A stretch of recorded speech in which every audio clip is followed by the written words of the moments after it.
Friends, पिछले भाग में हमने पढ़ा था आर्यन स्वाति से कहता है, स्वाति कुछ चीज़ें कभी पूरी नहीं होती हैं।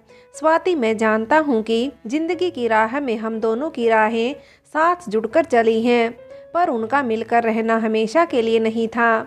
जैसे दो मोड़ मिलकर एक रास्ता बनाते हैं, उसी तरह कुछ दूर चलकर वो जुदा हो जाते हैं, फिर कभी न मिलने के लिए। हम दोनों भी उन राहों की तरह हैं जो कुछ दूर साथ में चले थे, फिर अपने अपने रास्ते मुड़ गए। इसमें किसी की दगा नहीं है। आर्यन के ये कहने से कहीं मन में एक अजीब सा एहसास हुआ कि शायद कुछ ज़्यादा ही बोल दिया मैंने, लेकिन आर्यन हमेशा की तरह शांत था और उसने वैसे ही समझाया जैसे उस शाम कहा था। अब आगे। 4 साल पहले की वो शाम, मैं उस दोपहर माँ के साथ खाना बनाना सीख रही थी और अब तक कुछ रोटियाँ जो मुझसे बन के तैयार हुई थी, वो ना तो चांद की तरह गोल दिख रही थी और ना ही चांद की तरह सफ़ेद। हाँ, अभी तक मुझसे जितनी रोटी बनी थी वो सारी जल गई थी और माँ मुझे डांट रही थी, कह रही थी कि अगर मुझसे नहीं होता तो रहने दे, लेकिन कैसे रहने देती। मैंने आर्यन से वादा किया था कि अपने हाथ का बना खाना उसे खिलाना है। मैं अपने कामों में लगी थी कि आर्यन की खबर एक बच्चा लेकर आया जो मेरे घर के पड़ोसी का बेटा था। उसने अपनी तुतलाती आवाज़ में आर्यन की खबर देते हुए कहा, दीदी दीदी, आर्यन भैया ने आपको मिलने को कहा है। और वो इतना कहकर भाग गया। खैर, कहाँ मिलना होगा ये उस बच्चे से पूछने की ज़रूरत नहीं थी मुझे, क्योंकि मुझे पता था आर्यन कहाँ पर मिलेगा। तो जल्दी से अपना काम ख़त्म किया और आर्यन से मिलने वहाँ पहुँची। मैंने थोड़ी दूर से ही देख लिया था कि आर्यन इंतज़ार में था। शायद मुझसे बहुत देर हो गई थी आने में। आर्यन और मैं जहाँ अभी थे, ये जगह अलग थलग थी, किसी बड़े बगीचे की तरह, जिसमें बड़े बड़े आमों के पेड़ के साथ कुछ इनके बराबर और कुछ छोटे पेड़ लाइन में लगे थे, जिनमें फूल लगे होने की वजह से ये पूरी जगह खुशबू सी महकती लग रही थी। उसे थोड़ा संजीदा देखकर मैंने मजाक में कहा, अब आ गई ना, ज़्यादा देर भी नहीं किया मैंने। क्या ज़्यादा देर से इंतज़ार कर रहे हो? कुछ काम में लगी थी, इसलिए थोड़ा वक्त लग गया। देखो, अब नाराज़ तो मत होना। कहो तो क्या हुआ? किसने तुम्हें उदास किया है? किसी से प्यार तो नहीं हो गया तुमको? कहो तो उससे बात करें। ये कहकर मुझे तो हंसी आई, लेकिन आर्यन ने बड़े ही संजीदे अंदाज में कहा, तुम हमेशा ऐसे ही मुस्कुराती रहना स्वाति। मैं भगवान से तुम्हारी खुशियाँ मांगा करूँगा।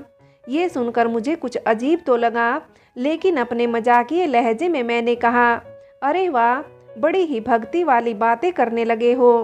पहले तो कभी ऐसे नहीं कहा। जब से तुम्हें जाना है, माना है, तो आज क्यों? अच्छा, अब इतनी भी फिक्र मत करो, सब ठीक है। इसके बाद आर्यन ने और प्यार से और उसी संजीदेपन से कहा, फिक्र तो है स्वाति तुम्हारी। पता नहीं अब कौन तुम्हारा हाथ थामे, तुम्हें कितना खुश रखे, क्या पता।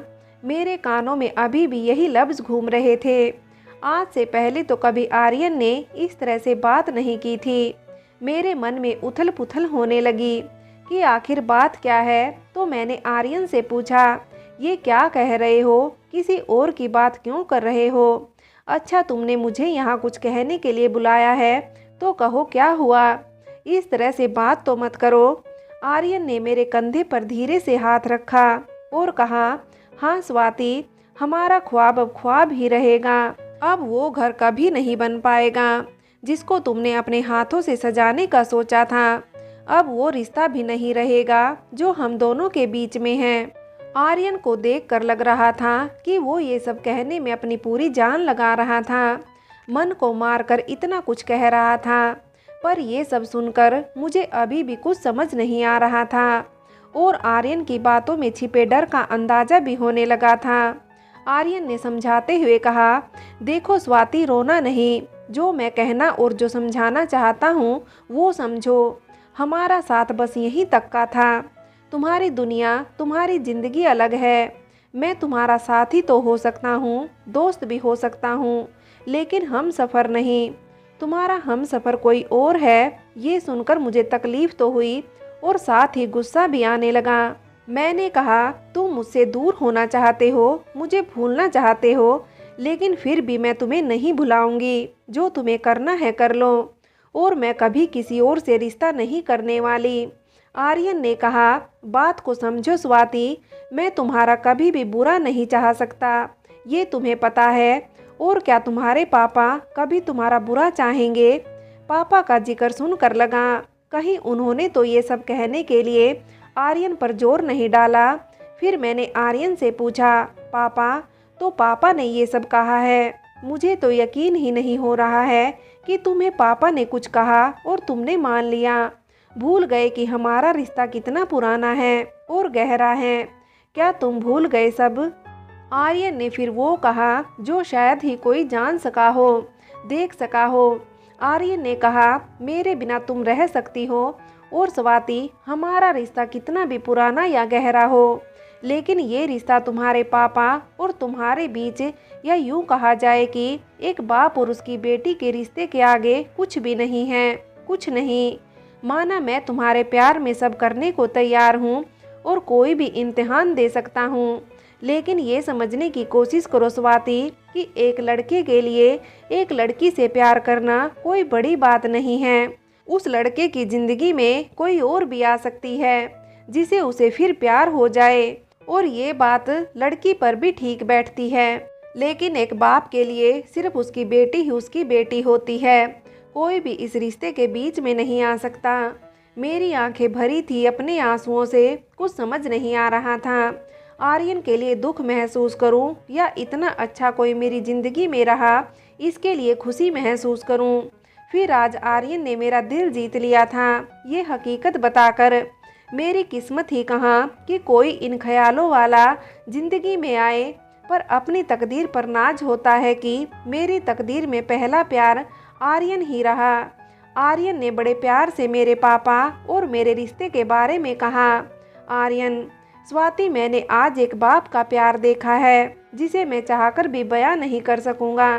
तुम्हारे पापा को देखा है मैंने, उनकी आंखों में तुम्हारा बचपन देखा है, उनकी बातों में तुम्हारी बचपन की नादानियों का जिक्र सुना है, और उनके मन में बसे पूरी ज़िंदगी के सबसे अच्छे पलों को महसूस किया है। वो पल तुमसे जुड़े हैं स्वाति। स्वाति, तुम्हारे पापा ही थे वो जिन्होंने पहली बार तुम्हें अपनी बाहों में थामा होगा। जब तुम चलने की कोशिश में लड़खड़ा कर गिरने लगती होगी, तभी तुम्हें थामने वाले हाथ तुम्हारे पापा के हुए होंगे। वो मैं नहीं था स्वाति। जब तुम कभी रात रात भर बुखार से तड़पी होगी तो तुम्हारे लिए रात भर जागने वाले तुम्हारे माँ बाप थे, मैं नहीं स्वाति। जब तुमने पहली बार अपनी आवाज़ में डैड कहा होगा तो जो उन्हें एहसास हुआ होगा वो एहसास सिर्फ वही जानते हैं, हम नहीं। तुम्हारे आंसू को देख तुम्हें मनाने वाले, तुम्हारे लिए मेहनत करने वाले, अपनी खुशी को परे हटाकर तुम्हारी खुशी में अपनी खुशी ढूंढने वाले, वही तो हैं, मैं नहीं। और स्वाति, अगर वो आज अपनी बेटी से कुछ चाहते हैं तो क्या उन्हें वो मिलना नहीं चाहिए? क्या उन्हें तुमसे अपनी खुशी पाने का हक नहीं?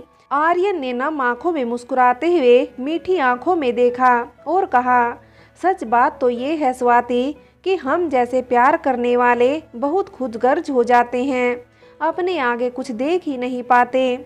हमें जो सही लगता है वही करते हैं, लेकिन जरा सा रुक कर ये नहीं सोचते कि क्या जो हुआ या हो रहा है वो सही है, क्या हमारे ऐसा करने से किसी को ठेस पहुंच रही है, ये हम नहीं सोचते स्वाति।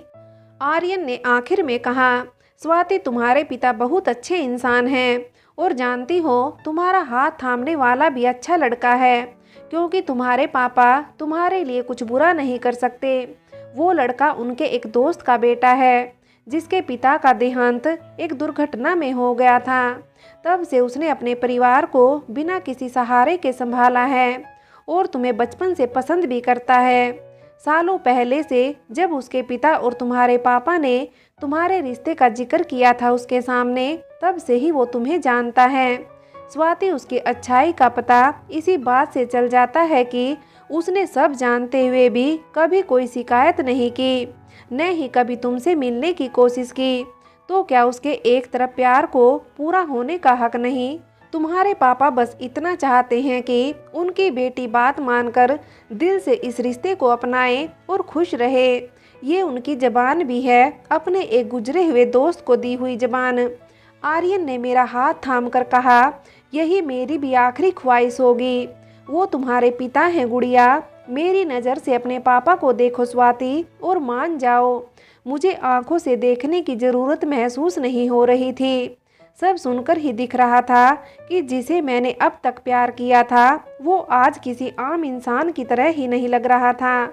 उसे देखकर अब लग रहा था कि आर्यन एक फरिश्ता है जो मेरी ज़िंदगी में हो रहे उथल पुथल को ठीक करने आया था और मुझे उससे प्यार हो गया। पर आज आर्यन ने अपनी नज़रों से कुछ रिश्तों को देखना सिखा दिया था। उसके इस अंदाज को जानकर गर्व होने लगा कि कोई ऐसा भी दुनिया में है जो मुझसे ज़्यादा प्यार मेरे अपनों से करता है। मेरे पापा को अपना समझता है, मेरी माँ को माँ कहता है और मानता है। इतना सब महसूस करने के बाद क्या कह सकती थी आर्यन से। सब कुछ तो कह दिया था उसने आज। जिस बात का दुख था पहले, अब वही बात अच्छी लगने लग गई थी। मैंने आर्यन से कहा था, तुम हमेशा ऐसे ही रहना आर्यन। आज जिस तरह मुझे समझाया ऐसे ही औरों तक भी जाना। लो हाँ कर दिया मैंने, अब तुम खुश हो जाओ। आर्यन ने खुशी से कहा था, स्वाति मुझे खुशी है, मैं तुम्हें बहुत प्यार करता हूँ जिसका तुम्हें पता नहीं। मैंने उसकी इस बात पर कहा, मुझे पता है आर्यन कि तुम्हें कितना प्यार है हमसे। तुम्हें कभी साबित करने की ज़रूरत नहीं है। वो शाम हमारी आखिरी मुलाकात की थी, उसके बाद कुछ पहले जैसा नहीं रहने देना था इस रिश्ते में। इसे तो उसी शाम बस ख़त्म कर दिया था हम दोनों ने। मैंने पापा की हाँ में हाँ भर दी थी। कैसे कैसे वक्त गुजरा पता ही नहीं चला। फिर सगाई हो गई और फिर शादी के इतने करीब। आर्यन ने फिर आज वही कहा जो उस शाम कहा था और उसे मैंने बस यही कहा, मुझे माफ़ कर दो आर्यन। सब कुछ जानते हुए भी रास्ते से भटक रही हूँ, लेकिन तुम्हारे आने से हिम्मत ज़रूर मिली है और खुशी भी। आर्यन ने कहा, तुम्हारा खत पढ़कर अच्छा लगा था। मुझे तो यहाँ आना ही था। अब बस तुम खुश रहना।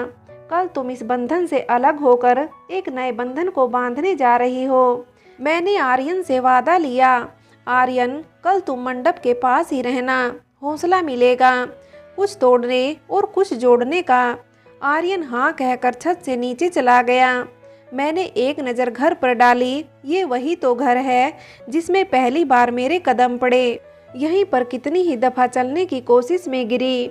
यही वो घर है जहाँ बचपन गुजरा और इसी घर से कल एक सफ़र शुरू करना है। उस घर का जहाँ एक बार फिर मेरे कदम पहली बार पड़ेंगे और एक नई ज़िंदगी की शुरुआत होगी। मैंने किसी से कहकर पापा और माँ को अपने कमरे में बुलाया। उन्हें शुक्रिया कहना है। किस लिए ये तो पता है, बस उनको जाहिर करने के लिए लफ्ज़ ही नहीं है। क्या हुआ हमारी परी को, पापा ने कमरे के अंदर आते हुए कहा। फिर माँ मेरे पास आई और बोली, कल शादी है इसलिए उतावली हो रही है। और क्या। मैंने माँ को देखा और उनके गले से लग गई और बस यूं ही लगी रही। जो एहसास मिल रहा था उसको बयां कर पाना बहुत मुश्किल है। बस ऐसा लगता है कि यहाँ दुनिया भर का प्यार बस एक बार माँ को गले लगाने से मिल जाता है। माँ ने बार बार पूछा, अरे क्या हुआ स्वाति, तू खुश नहीं है? माँ ने मेरे आंसुओं को अपने आंचल से पोंछा तो मैं फिर उनके गले से लग गई और एक पल के लिए भी उनसे अलग होने को दिल नहीं चाह रहा था। माँ ने कहा, क्या हुआ? बोलेगी नहीं तो कैसे समझेंगे? मैंने माँ को बेड के साइड पर बिठाया और पापा का हाथ थामकर उन्हें भी माँ के साथ बैठा दिया।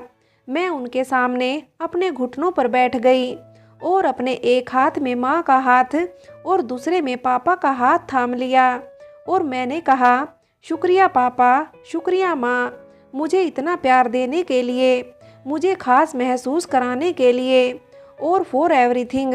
जो भी कुछ भी आपने मेरे लिए किया, मुझे बस आपको शुक्रिया कहना है। मेरे बहते आंसुओं को देखकर माँ और पापा दोनों की आंखें भी नम हो आई और माँ ने कहा, तुझे ऐसा कुछ कहने की ज़रूरत नहीं है। किसी भी माँ बाप का फ़र्ज़ यही तो होता है अपने बच्चे को पाले, बड़ा करे, उन्हें प्यार करना सिखाए, सही रास्ता बताए।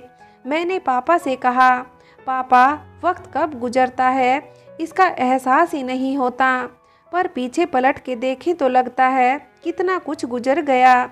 माँ ने कहा, यही तो वक्त गुजरा है कि एक दिन तुझे अपनी बाहों में भरे, अपने सीने से लगाए इस घर में लाए थे, तो पूरे घर में खुशी थी, सबके होठों पर मुस्कान थी। और कल जब तू विदा होगी तो सबको रुला कर जाएगी, सबकी आंखें नम करके जाएगी।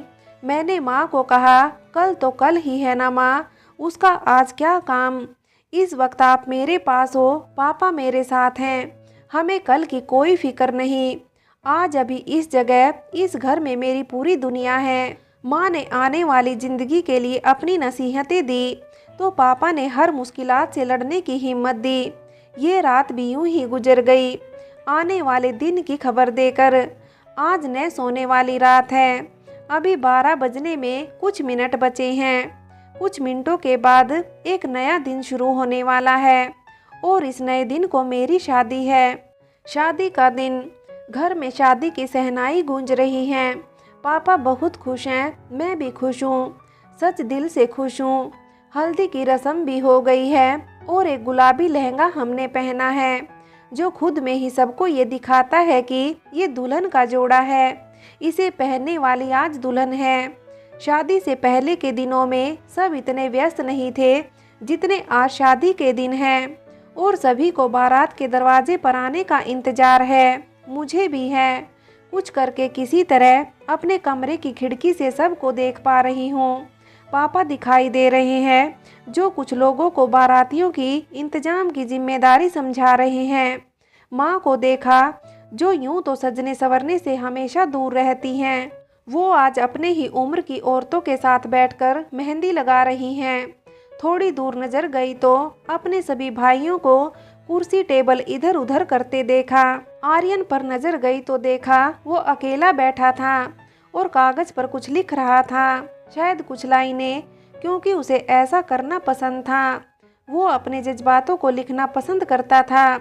उसे अकेला बैठा देख रही थी कि पापा आर्यन के पास गए और उसके साथ वहीं बैठ गए। वो दोनों कुछ बातें कर रहे हैं, कुछ सुन नहीं सकती, दूरी बहुत ज़्यादा है, सिर्फ उनकी हरकतों को समझने की कोशिश ही कर सकती हूँ। उन्हें देखकर लग रहा है बारातियों के आने में अब ज़्यादा देर नहीं है। पापा फिर जल्दी से दरवाजे से बाहर चले गए, उनके पीछे बाकी कुछ और लोग भी। बारात के नज़दीक आ जाने की खबर बारात में बजने वाले तेज गानों ने दे दी है, जो धीरे धीरे तेज होती जा रही है। बारात के खान पान के बाद मंगल गीतों के साथ शादी की रस्में शुरू हो गई। मंडप सजा है, जिसमें बीच में अग्नि ज्योत जल रही है। पंडित जी की आवाज में रस्मों के मंत्र माहौल में गूंज रहे हैं। सब इस मंडप के चारों तरफ खड़े हैं और इस शादी को अपना आशीर्वाद देने मौजूद हैं। नजरों के सामने कुछ लोगों के पीछे आर्यन खड़ा है, जिसका मुस्कुराता चेहरा अभी भी हौसला बढ़ा रहा है, और उसकी नजरें ये कह रही हैं कि जिस तरह एक एक रस्म मुझे अपने होने जा रहे पति मोहित से बांध रही है, ठीक उसी तरह ये रस्में मुझे यानी स्वाति को आर्यन के रिश्ते से भी अलग कर रही हैं। कुछ रस्मों के बाद फेरे शुरू हुए और पंडित जी एक एक फेरे के वचन को बताते जा रहे हैं। पहले फेरे ने आज मुझे आर्यन के जुड़ाव से अलग करके मोहित से जोड़ दिया है। दूसरे फेरे से मैं मोहित से अपने बंधन को और मजबूत करते हुए तुम्हारी वफाओं से खुल चुकी हूँ आर्यन, जिसे अब तक ये दिल निभाता आ रहा था। तीसरे फेरे ने मुझे मोहित की पत्नी होने का हक और उन्हें मेरे पति होने का हक दिया है। चौथे फेरे ने मेरे दिल में बसे तुम्हारे इंतजार से मुझे मुक्त कर दिया है आर्यन, और एक मान सम्मान की कसम इस नए रिश्ते की बुनियाद बन गई है। पांचवें फेरे ने मेरी पहचान को मोहित की पहचान से जोड़ते हुए तुम्हारी पहचान और तुम्हारे नाम से आज़ाद कर दिया है आर्यन। छठे फेरे ने तुम्हारी सारी यादों से रिहाई दिलाई है और मेरे मन को मोहित के मन से जोड़ा है। हर फेरे के साथ मेरे जज्बात मोहित से बनते जा रहे हैं और तुमसे खुलते जा रहे हैं। ऐसा लग रहा है मानो मैं तुमसे उल्टे फेरे ले रही हूँ। सीधे फेरे बंधन में लिपटा लेते हैं और उल्टे फेरे बंधनों को खोल देते हैं। 7वें फेरे ने इस शादी के साथ अब मोहित से मेरे रिश्ते को भी मुकम्मल कर दिया है। विदाई हो रही है मेरी इस घर से। मेरा इस घर से दूर जाता हर कदम मेरी नई जिंदगी के पहले कदम बनते जा रहे हैं। आज भारी मन से सब पर नजर जा रही है जो मुझे विदा कर रहे हैं। पापा, माँ, दी और तुमने भी विदा ही किया है आर्यन। अपने रिश्ते से मुक्त करके तुमने मुझे जिंदगी के उस रास्ते पर चलने की हिम्मत दी है जिस पर अब मेरे कदम बढ़ने जा रहे हैं। तुम सच में फरिश्ते की तरह हो। मेरी जिंदगी के सारे गम दूर करके आज मुझे मेरी खुशियों से मिलाया है। तुमसे ही सीखा है कुछ रिश्तों की खासियतों को। आर्यन, तुमने ठीक ही कहा था कि अजीब होती है ये किस्मत भी। सपने पूरे तो होते हैं लेकिन किरदार बदल जाते हैं।